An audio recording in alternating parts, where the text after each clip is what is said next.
ঘরেই তৈরি হবে খুব সহজে ফুলকো ফুলকো নান। এই হোমমেড নান যে কতটা সুস্বাদু তোমরা এই পদ্ধতিতে না বানালে জানতেই পারবে না। এর জন্য ঈষদুষ্ণ গরম জলে বেশ খানিকটা চিনি এবং ইস্ট দিয়ে ভিজিয়ে রেখে দিলাম।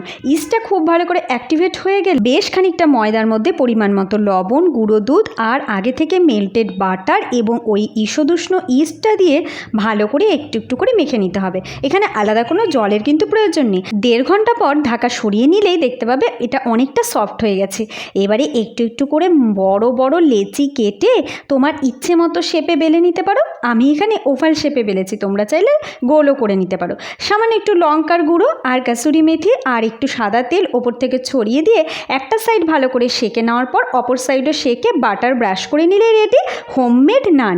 ভীষণ সুস্বাদু এই নানটা কিন্তু সবাই একবার বাড়িতে ট্রাই করো। আর আজকের এই সহজ পদ্ধতিতে নানের রেসিপি ভালো লাগলে সাবস্ক্রাইব করে সঙ্গে থেকো।